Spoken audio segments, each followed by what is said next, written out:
How's it going, everybody? So let's get on with it. By the way, definitely some interesting. Whoops. Hang on a second. Um,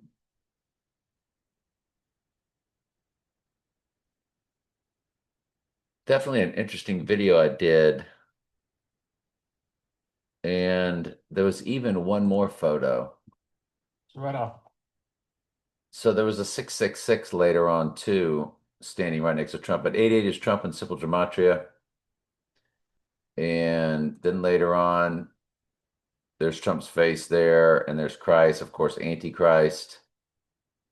And so, they're not fooling around. They just, this is called truth in plain sight, and it's just what they do.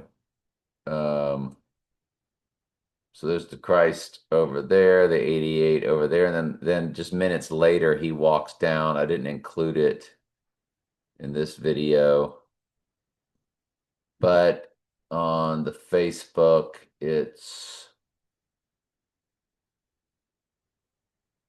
I've got there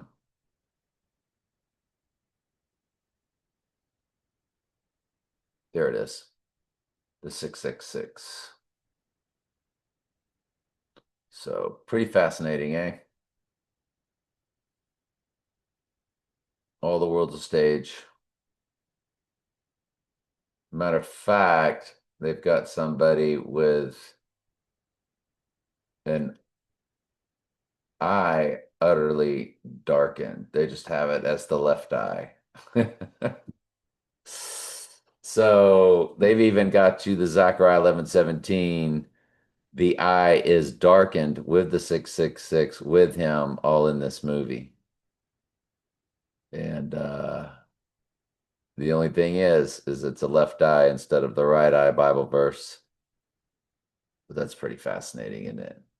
Yeah.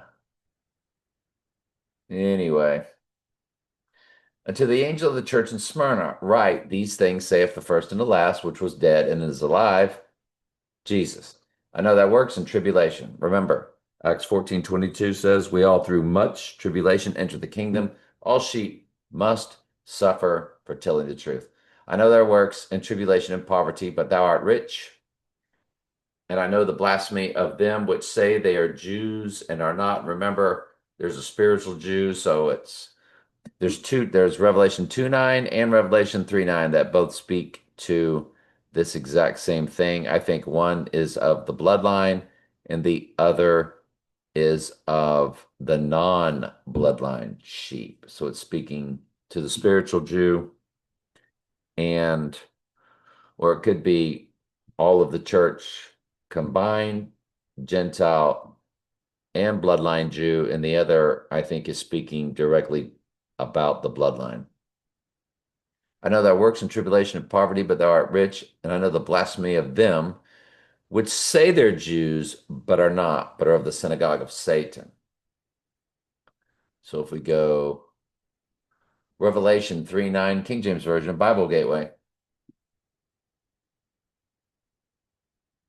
Behold, I will make them of the synagogue of Satan, which say they are Jews, but are not, but do lie. Behold, I will make them come and worship before thy feet. And that's, a figurative speech concerning judgment. Remember, these letters now are just parables unto us today. Lots of metaphoric speech. Fear none of the things which you're going to suffer. Behold, the devil shall cast some of you into prison that ye may be tried. And of course, that takes place in Revelation. It speaks to that. So we know that this is speaking to the end times.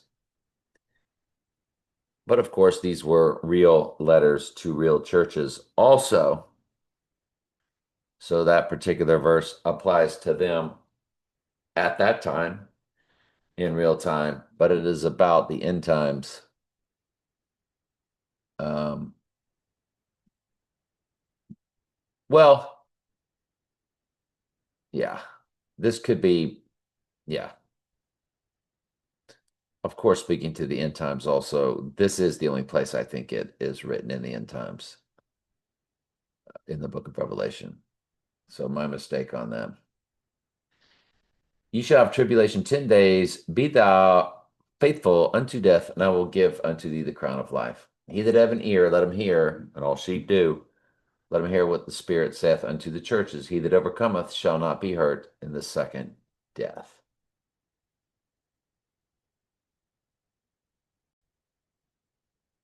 Continuing on in John. And there came also Nicodemus, which at the first came to Jesus by night and brought a mixture of myrrh and aloes, about 100-pound weight. So 100 pounds of this mixture. And they took the body of Jesus and wound him up in linen with the spices as the manner of the Jews to bury him. Now, in the place where he was crucified, there was a garden, and in the garden, a new sepulchre where nobody had ever been laid. So they laid Jesus in this brand new sepulchre there because of the Jews' preparation day for the sepulchre was right there. So the first day of the week came Mary Magdalene early, while it was still dark, into the sepulchre to see that the stone was taken away from the sepulchre.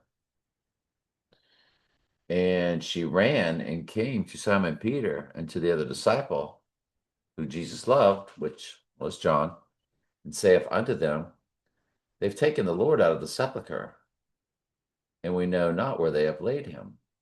Peter therefore went forth, and that other disciple, and came to the sepulchre. So I'm assuming that's John, the other disciple. So they ran both together, and the other disciples did outrun Peter and came first to the sepulchre. And he was looking down, and he saw therein, and the linens were lying on the ground without Jesus being there. Anyway, I'm glad you're here. I love you very much. Ask questions anytime. That's what I'm here for.